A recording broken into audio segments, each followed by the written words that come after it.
When we were preparing for today's show, at the last minute, like 90 seconds ago, we totally changed everything and had a terrific meltdown as we refused to go with the flow.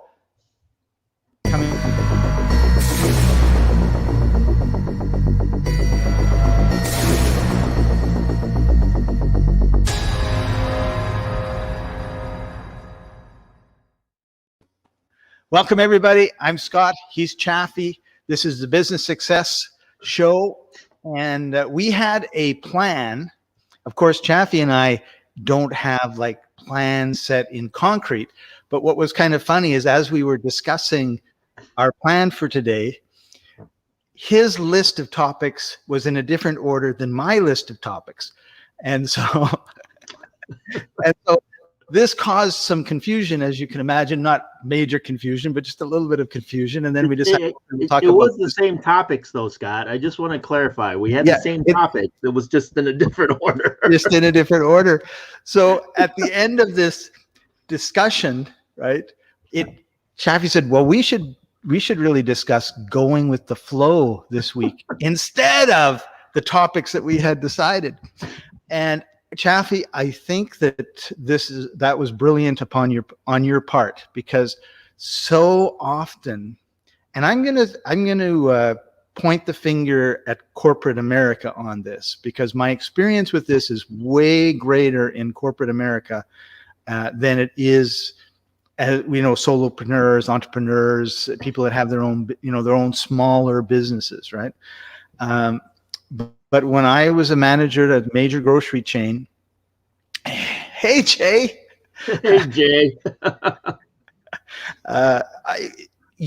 people would not go with the flow, right? Could you stay an extra 15 minutes because the checkout line is long? No, I gotta go. And maybe they had to pick up the babies at the babysitter or whatever. I mean, they had their reasons, but generally speaking, people I felt were very, very rigid. Absolutely, Scott. And if you ever watch Star Trek, you know what the Borg always used to say: resistance is futile. So are you saying that the flow is irresistible? No, you know what? Here's the thing. Actually, one of my one of my heroes, icons, people that I look up to. His name's this guy, you might have heard of him. His name's Bruce Lee. Maybe you heard of him. he and one of his quotes is, "Empty your mind, be formless, be shapeless, be like water." Right? You put water in a cup, and it becomes the cup. Right? And so I love that quote, because when I think about resistance and going with the flow, there you go, water. It's like, it's like salmon swimming upstream. It's a constant battle and a struggle. And, instead of swimming upstream, if you go downstream and you go with the flow, all of a sudden your speed increases, 2 or 3 or 4 or 10 times what you could normally swim. And if you're going against the flow, if you're swimming upstream, it's like instead of your normal speed, now it's like half the speed. Or sometimes, it's funny, I was in one of those endless swimming pools. And they have this little engine that, it's like this little tiny pool that you just fit in like 6 feet, and you're swimming, and like you don't move, right? It's like you're just swimming in place because you're swimming against the flow. And sometimes in life and in business, when you're fighting and when you're resisting and not going with the flow, you're either not moving, you're just going in place, or sometimes you're even being pushed backwards. And that's what, prevents people from succeeding. And I would suggest that you get very frustrated, right? Yes. Because if you're going upstream, so if I'm swimming upstream, I'm going to be going backwards. There's no doubt about it, the way I swim now. And so I'm going to be looking, and I'm going to be seeing people that are walking on the side of the river heading upstream, and they're going to be passing me by all the time, and I'm going to be frustrated. I'm going to be angry. I'm going to be like, what's going on? I don't understand that I'm in the water and I need to get out of the water because I'm not going with the flow, or I've got the wrong goal, actually, would be another aspect of that, right? So yeah, I mean, like you said, you're struggling, right? And so you get tired, you get frustrated, you get upset, you're not making progress, you're not getting where you want to go. And that's because you're fighting everything. And don't get me wrong, there's a time and a place to fight, right? There's always a time and place for everything. And in business, sometimes you do want to fight for those, you want to struggle for certain things. And at the same time, it's you want to go with the flow and see what's the easiest thing. And here's an example. Okay. And so Scott, I've been in real estate investing since 2002. I've Yeah. bought properties all over the country. And one of the things that I've learned when I was starting out in this real estate industry was some of the gurus, right? Some of the teachers out there said, you shouldn't go and you shouldn't buy properties outside of 30 minutes of where you live, right? Okay, I can see that being a rule. And so why is that a rule? Why did they teach that? Because typically you're familiar with an area 30 minutes around where you are, right? Yeah. It's close enough where you go to and look at and touch and feel and do everything. And people are typically more comfortable within that area because they're familiar with it, right? Right. Now You're more relaxed. You're more relaxed. Now here's the challenge, right? So if you want to get in the fix and flip business, right, and you're just starting out and you live in an area like Manhattan or you live in Los Angeles or Seattle, the average price of a house is $750 to $1 million. Okay? Right. And if you're brand new, is that the best place for you to be risking all of your money on a $1 million rehab? Because if one thing goes wrong, guess what happens? You lose your money. You're done, right? And so is rehabbing a $1 million house for your very first deal the best thing because that's where you live and it's within 30 minutes of your area? And the answer is no, right? I mean, Right. You can do a rehab anywhere in the country as long as you have a good team and you know what you're doing. And, part of the team might include a coach. Part of the Right. team includes, people on the ground, right? Boots on the ground is what we call it. Yeah. And that's how I was able to do real estate in multiple different states because I had team members in different areas running those projects for me. Only it's a lot easier for me to do a rehab in, let's just say, North Carolina or, somewhere where the properties are, 150,000 or, versus $1 million. So if you've it's got $850,000 at risk, one way, and you could say, well, $850,000 is an awful lot of flights from Seattle to North Carolina at $100 a pop, right? I think the amount of money you're going to have at risk for that deal will be a lot less. Well, not only that, you think about it too. You're brand new, and the first thing you got to do is come up with $1 million.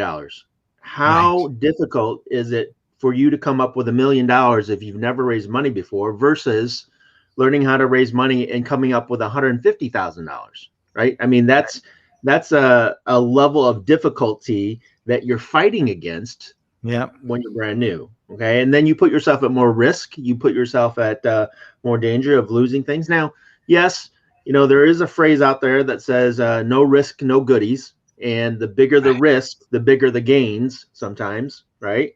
And sometimes the bigger the risk, the bigger the risk, right? So, when I teach real estate, I always say, what is your strategy? What strategy do you want to implement for your business? And, if it's rehabbing, it's where's the next question then is, what market is the best place for that strategy?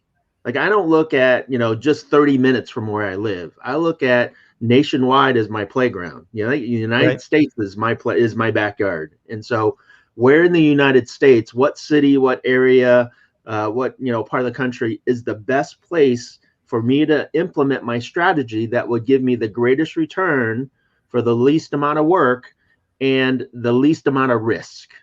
Okay. So what you're saying is as the salmon going upstream, you're going upstream, you're heading towards the $1 million house. You're not making very much progress. But if you turned around and went downstream, you could get that $150,000 house and be making a lot of progress a lot easier. Absolutely. And here's another example. Like if you're in those areas that I mentioned, and let's just say you find a house that's, even 500,000, half of that, right? You can do a rehab, and on a $500,000 property, chances there's a good chance you're going to make probably $50,000 to $75,000 in profit if you're doing it correctly. Okay, Right. so you're risking 500, and you're going to make, let's just say 50 for easy math. Okay, 10%. well, I can go to Indiana or Ohio, okay, and I could do 4 or 5, even 5 properties that are worth $100,000 each. And on each of those properties, my average profit will be about 15 to 20,000. Okay, so now I'm risking the same amount as you. You're risking $500,000, and you're going to make 50, right?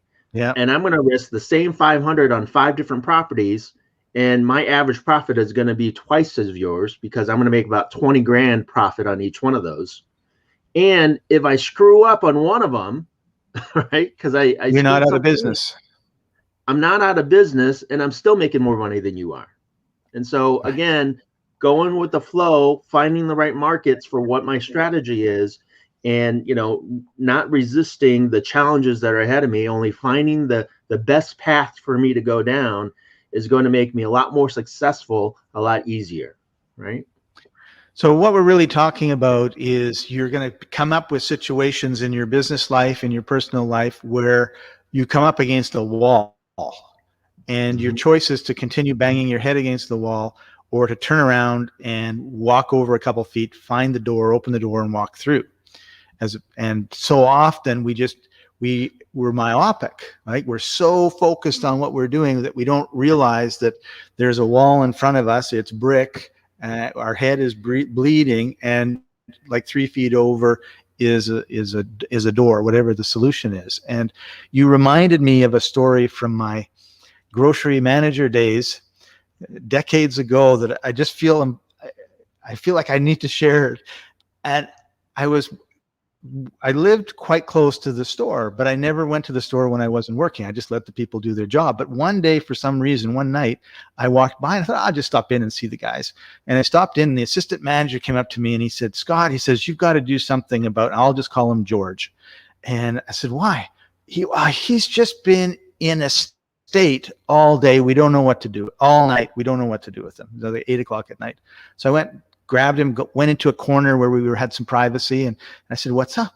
And all summer, so this is the fall, all summer he'd been dating this gal. Now he's East Indian and Hindu, I think. We'll just say he's Hindu. She's white and Catholic. All right. And we're 500 miles up the coast of British Columbia in a small town of 13,000 people. And she has decided to go to university. So it's September. She has gone down to the university 500 miles away. And they were in love and everything was great. But then she said, you know what? I'm here. We're far apart. I think we should break up. So she broke up with him, and he was heartbroken, right? And this was just eating him apart. So I said to him, okay, well, like, you're Hindu, right? And he goes, yeah. Are you ever going to become Catholic? No, that'll never happen. Okay, well, so she's Catholic, right? Yeah. Is she ever going to become Hindu? No, that'll never happen. So what you're saying is this relationship will never happen. I mean, never happen long term. And you're upset because she broke up with you first. He was like, he just looked at me. And I said, listen, you're a handsome guy. He was like 18, 19, 20, 21 in there. And he was, the East Indians, they've got the feature. Like, he was like the handsomest guy in town. Those Asians, man. Yeah, those Asians. That's right. If you were there, you would have been the second handsomest guy there. And well, because he was at that high level, right? So I said, listen, I said, you're a really good looking guy. You're a pleasant fellow to be with. Give it a couple weeks. You're going to have girls coming after you like crazy once they know that you're available. And he goes, and this is a 13,000 person town, right? And he goes, oh, okay. And I left. I come back the next day. Everybody rushes up to me. What did you say to him? I go, what do you mean? He was happy, singing, and he was flying and getting his work done twice as fast as he normally did. And they called me Dr. Ruth for about 6 months. And sure enough, in 2 weeks, he had another gal on his arm that was cute, and he was happy as happy could be. But and the reason I tell the story is that we can't always see what's going on. We can't always see that we're in the river going upstream, but the person on the bank can see it, right? Like a coach or a mentor, right? As you had mentioned. Yeah. And so they see what's going on, and we're working and we're working and we're working. We have no clue what to do. And there's no one who can help us as far as, I mean, this is how I think anyway. Like, I'm in this problem. It doesn't matter what I do. Nobody can come up with a solution. And then I casually mention, say to you, and you say, oh, well, did you think about this and that and the other thing? And I go, oh. And all of a sudden I'm turned around and I'm going the right direction, and things become easy and better and on all the rest of it.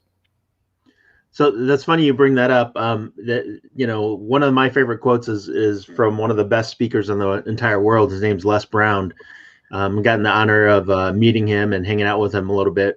And he always says that you can't see the picture from inside the frame, right? Right. So that's his quote. You can't see the picture from it. And that's a good writer downer too. If you're taking notes, that's a good thing to write it down, is that you can't see the picture from inside the frame. By Les Brown. And you know, it's funny, that sticks to me, because when I first started real estate, I had a challenge. I had an issue that I got stuck, you know, and we talked about being stuck in a prior lesson. Only I was stuck in my business and I didn't know what to do. And I paid a lot of money, 5 figures. I had to call my credit cards, and this was back in the day when you could do that. I called my credit cards and asked for credit limits increases on 4 different cards, just to hire somebody to help me out. And the reason that this triggers for me is because I just talked to somebody earlier this week that had the same issue that I had 20 years ago. Wow. Now they didn't have to pay me as much as I paid that other guy. Only, you know, basically what it was I was in my real estate business, and I had multiple properties. I had multiple properties in different states. And I was out of money. I was out of cash. This is before I met our friend Jay Connor, who teaches private money.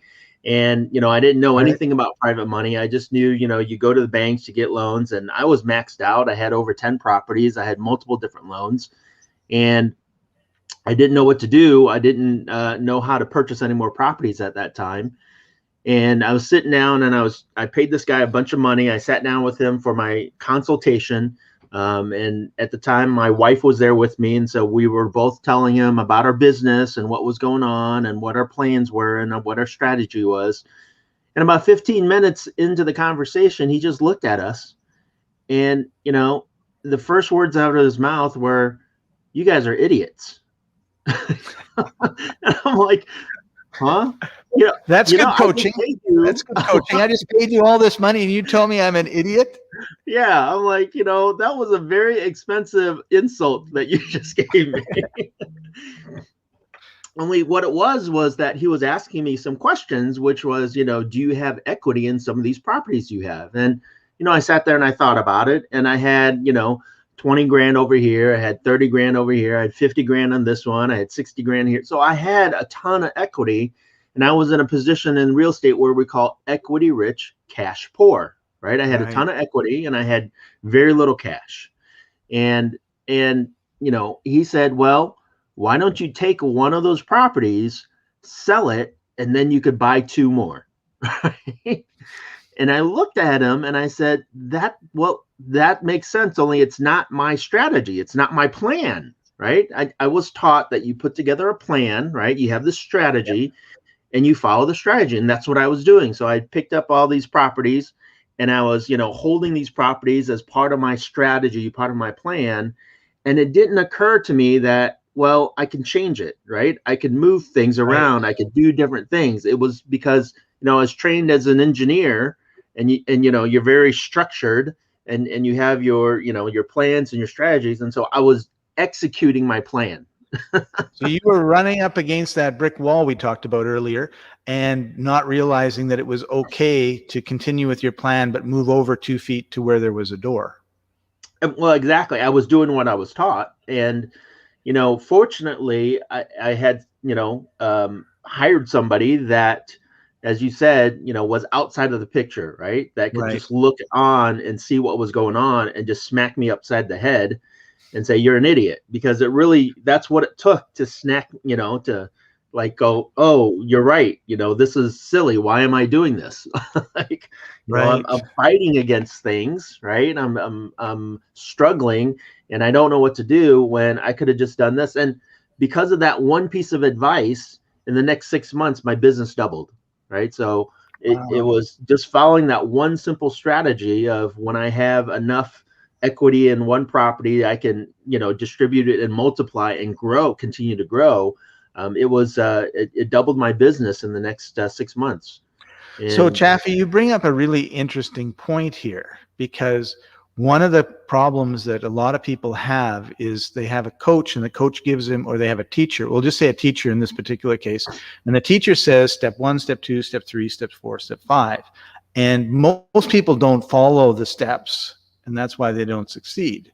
In your case, you were following the steps and then you got out of the flow, we'll just say, right? Because yeah, there was something there that was different in your particular situation than what the teacher was teaching. And so there's this kind of this balance, because most of the time people like us talk about how nobody does what we tell them to do, and so they don't have success. But here you're saying, I was doing what a successful teacher was telling me to do, and I was stuck, which is different than not having success too, by the way. I want to point that out. And because you weren't facing bankruptcy and collapse or anything else, you were just sort of stuck and you weren't able to get to the next level. And then you were able to talk to somebody else, figure out where your bottleneck was, and then move forward. And and I think that's it's a very difficult line, right? Like, where do you stop following what your teacher is saying and start doing something a little bit different? Or when do you move to a new teacher? And my son is an amazing saxophone player. And when he was a teenager, he came home and he said, my saxophone teacher won't teach me anymore. And I'm like, what did you do? Right? What did you insult her? Did you step on her saxophone? Like, what happened? And he was like, no, she just said that she taught me everything she could teach me. She said she'd play with me, but she won't teach me anymore. And I go, oh. And then he said, yeah. And the only person in the city that can teach me more isn't taking any new students on. I go, oh, that's too bad. And but she's going to talk to him. So a week later, he comes back and he says, I have a new teacher, because she talked to this teacher. She had reached the level of, so she was very self-aware, I think. She'd reached the level of her ability to teach her student. And then she said, okay, we're done. You've graduated. You want to get better and you want to do more. This is the person that you need to move to. And I think that that's part of learning that we don't really talk about, right? Like, you take what somebody's learned and you either go to the moon with it and you're done, or you get to a certain level with it and you say, well, I need more. Do they have a higher level of training? Do they have more that they can give you? Or do they say, well, that's it. You've taken level 1, level 2, level 3. There's no level 4, sorry. In which case, you could ask the teacher, well, what would be my next step? Because I want to get this, this, and that. And if they're aware and they know the answer, they'll tell you, of course. If they don't know the answer, they won't. So there's two things that you brought up that I do want to address, Scott. And I do want to shout out to Paul, who said, hey. So, hey, Paul, good seeing you too. And so the two things, though, that I do want to bring up was that when in my situation, I was doing what I was taught, and I didn't have a coach at the time, so I was just following the lesson plans, right? So I had attended a boot camp, I had attended a training, and there were certain steps to follow, and I was following those steps, only I didn't have a coach or a mentor. And that's why I had to spend the extra money to hire the coach or a mentor. And so, Right. Following a flow, right? Following a plan, a system, I think is critical for your success, because you're following a proven structure that works, that can help accelerate you. And that's key. Right. And I didn't have that second piece. That's what I had to pay for him to smack me upside the head, which is, having a coach or a mentor that can see what you're doing and implement and make tweaks based upon your own individual situation. And so that's what he was able to do for me, right? Oh, cool. So that's the first thing, is that you do need both pieces of that. The second thing is that I agree with you. There are times that you should look for a new coach or a new mentor or teacher, only you also have to be careful of moving too fast for your own good. Okay. Right. And so I've coached students where they want to do more, they want to achieve more and accomplish more, only it's like they want to run before they even walk. And sometimes you have to walk and you have to build a foundation and a base before you can run. Otherwise, you're going to trip and fall and really hurt yourself down the road. And people don't realize that. And so both of those situations where you're looking for a new coach because, you know, you've reached a peak and you need a new coach, and or you're looking for somebody and you shouldn't be looking for somebody, really boils down to how aware is the coach or mentor that you're working with, and are they asking you the right questions to make sure that you're on the right track.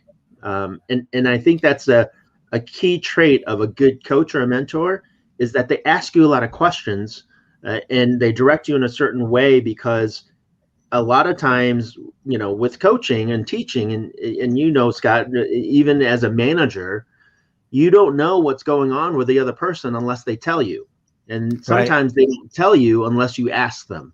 And sometimes they don't know what to answer or tell you because they don't know what they don't know. Right. And they may not even know what's going on with them to be able to, they won't be able to volunteer the information because you haven't asked the question to have them shine a light on that part of their being to be able to then say, oh yeah, well, this is what's going on. I didn't realize it was affecting my work or whatever. And I think the danger of, like, there's a real danger of, you, like you said, of trying to run before you can walk, or I'm going to take these 3 things that Chaffee said and those 4 things that Scott said, I'm going to put them all together, and then why didn't they work? Well, they're kind of like not supposed to work, and they're kind of at odds, right? Because I do it this way and you do it that way. There's no right or wrong. But if you try to take step 1 and 3 of your system and 2 or 4 of mine and put them together, you're going to have a mess. And I think that's a problem that a lot of people have. Yeah. They run to, like, I see it in the real estate training world where, you know, I work with a number of people creating content with them, and I'll see the same persons at all the different people's live streams or, you know, their webinars. And I'm like, well, you know, that's kind of that can be a dangerous thing, because you'll take a bunch of different things and they don't work together because you're not a system. It's like if you take half of a boat and half of a van and you try to put them together to have something that runs on land and water, you're going to have something that doesn't run on either. Absolutely. And if you're following, and I always say this, the same thing, Scott, which is if you're following a system, one, it's a system because it's been proven to work, right? Somebody's put together a system that based upon their experience and their results, and they want to share that with you. And so first and foremost, if you're going to do that system, do the system. Because if you're halfway into the system and you say, you know what, I could do this better, and then you start changing the system, well, it's not a system anymore, right? It's a Franken system, right? And the key point about that Franken system that you change because you think you can do it better, which maybe you can, maybe, and we don't know. Only the key point, though, is that it's no longer proven, right? The system that you purchased, the system that you followed, the system that you started using has been proven to work. And so get it to work, make some money, and then after you've made money and gotten it to work, then do tweaks to it however you feel comfortable, because you know that if your tweaks fail and they don't work, you can always go back to what does work. Right. So following that system is key. One of our good friends, you mentioned him already, and he did a shout out to us, Jay Connor. He tells a really amazing story in that he wanted to learn this real estate investing thing. So he found a teacher, he found a mentor, he found a coach, same person or same organization. And he did all the work, the way that he was taught, the way that, you know, he was a very coachable student from what I can understand, and became very successful at it. And one of the things that his coach and mentor had in the system was automating things so that he's not out putting the bandit signs. He's not knocking on doors. He's not all that stuff. He has people that do it, or it's technically automated and everything else. And he got his business down to, let's just say, 10 hours a week. He says less, but let's just say it was 10 hours a week. So he had like 30 hours of a work week left that he was bored, right? He said, now what do I do, right? And he was making the income that he wanted, and so he went to his mentor and he says, I'm bored. What do I do? And the mentor looked at him and said, teach. And that's kept him busy. It'll keep him busy for the rest of his life, because there's 300 million people in the United States. And so he's got this massive market. And it was just like, he hit a brick wall, right? It's like, I'm bored. His brick wall was boredom, right? I don't have to work. I'm making enough money. What should I do? And his teacher said, contribute to the success of other people. And his life has blossomed. I mean, the joy when you're around him is, you can just feel it, right?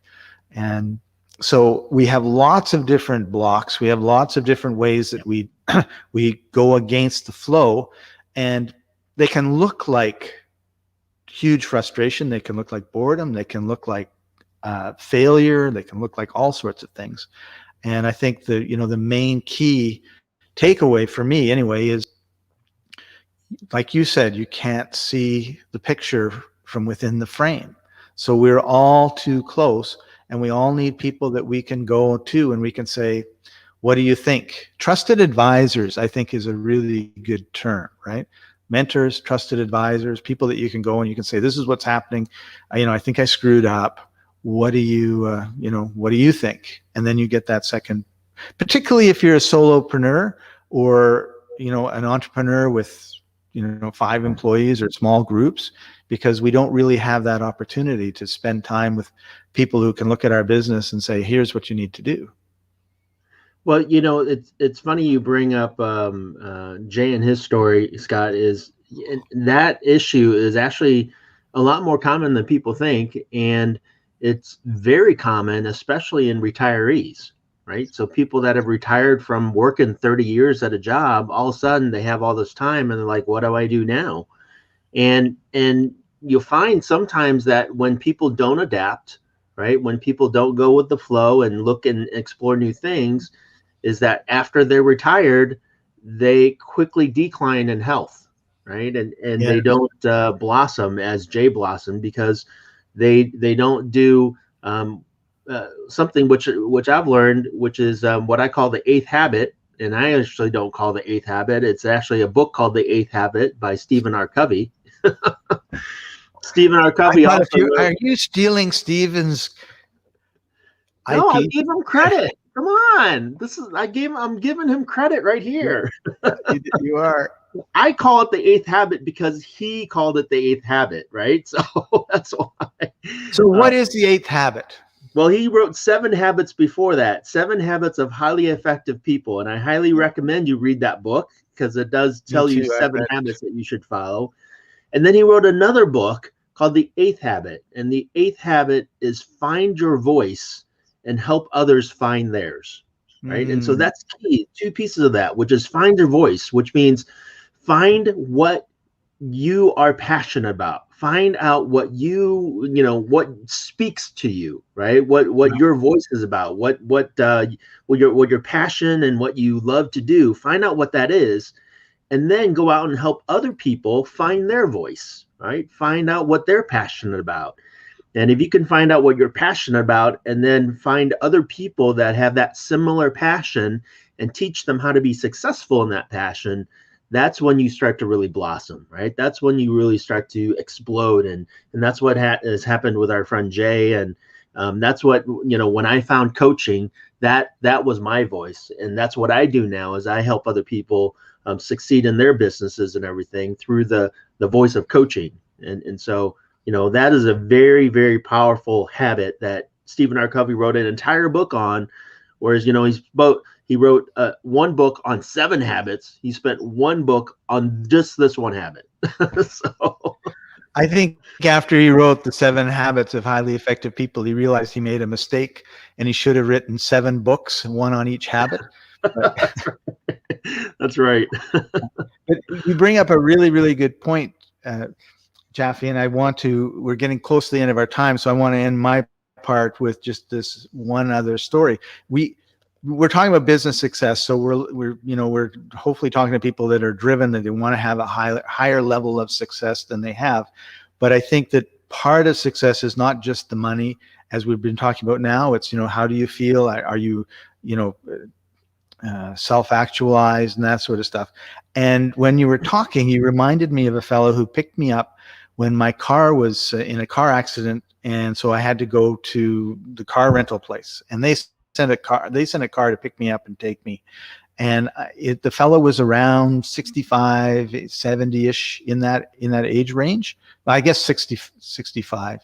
And so he's driving and he's chatting, and I don't know if I had an attitude. I don't know if he felt the vibe from me. I don't know if he told everybody this, but he says, I'm retired and I had a very, very good job. I think he said he was an engineer, but don't quote me. And, and he basically said in not so many words, I'm a successful guy. I don't have to work.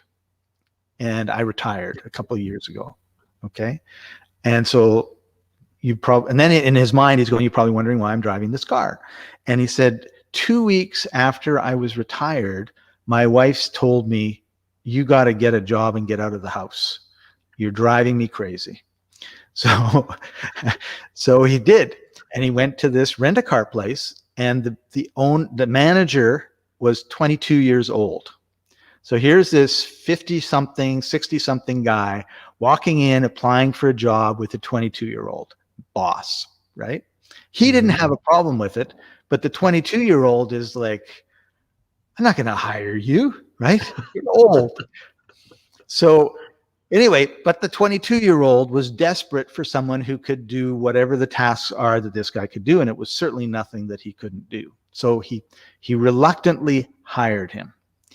And after about a month, the 22-year-old manager comes up to him and says, do you have any friends who would like a part-time job? And he laughed and he says, yeah, I got to know a few guys. I'll send them this way. Oh, thank you so much. Why? Because if he needed to come, if the manager called him and said, listen, I'll call him George. Listen, George, we've got a bit of something going on. Can you come in 15 minutes early? No problem. George, I know it's the end of your shift at 6 o'clock, but Susie hasn't shown up. Can you stay 15 minutes longer? No problem. The shift starts at 9 o'clock. 10 to 9, he's there. This happens, that happens. The customers all love him, right? When he does the job, he does it right. He's not doing the job to make money to go get drunk on the weekend, which is what all the 22-year-olds are doing, right?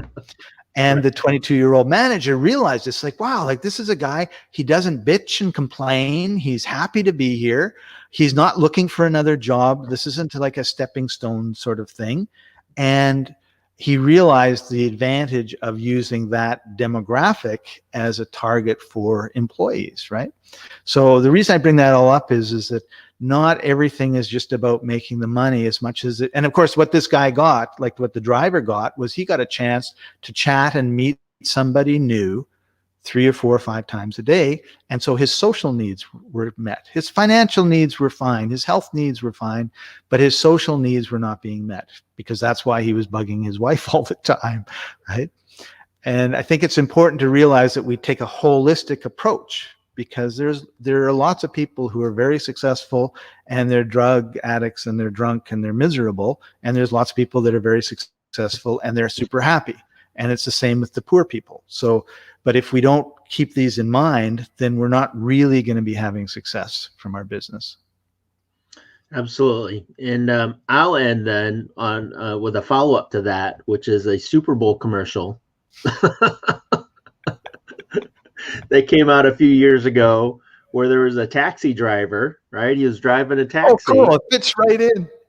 And he was driving a taxi, and on the visor of the passenger side seat, there was a a postcard of a tropical island, and the passenger in the taxi was like, "Oh, that's a nice postcard you got. Is that somewhere you're gonna go visit?" And the taxi driver says, "No, I own that. I drive a taxi because I get bored." Right? And it was an E-Trade. It was a trading commercial, right? Oh. So the guy had done a bunch of trades, made millions of dollars, bought a private island. Only it was a private island, so no one was there. He got bored, so he was driving a taxi around, right? So, Nice. goes to your point is that it's not always about the money. And don't get me wrong, having a lot of money is great, and I'd rather be rich than poor, right? Yeah.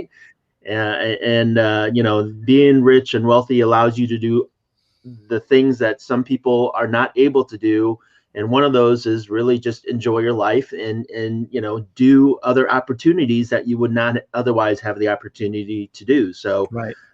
As you said, though, take a whole look at your life and your picture. And there's one other story that I'll tell is that there was a nurse, right? And with her idea of financial freedom and wealth was that she would work 6 months of the year, and then the other 6 months of the year she would live in Costa Rica. And you could live in Costa Rica for like $1,000 a month, right? So very inexpensively. So she would go to the United States, work for 6 months of the year, make a lot of money, and then go to Costa Rica and pretty much take 6 months of the year off. And all of her expenses were taken care of. And she enjoyed nursing for the amount of time she did it. She wasn't overwhelmed. Like I know some nurses that work like 80 hours a week and they're completely overwhelmed. Right. Only, she made enough money that she can go enjoy half of her life in Costa Rica and in a tropical setting and not have to worry about anything. Nice. And so that was her idea of being financially free. And she's like, I can do this forever. I enjoy nursing. I enjoy living in the islands. I get enough time away that I'm not overwhelmed. And so, for you, what is that definition for you? Right. And one of the things, this whole topic of this training that we've been talking about, which is don't resist what's right in front of your face. Right?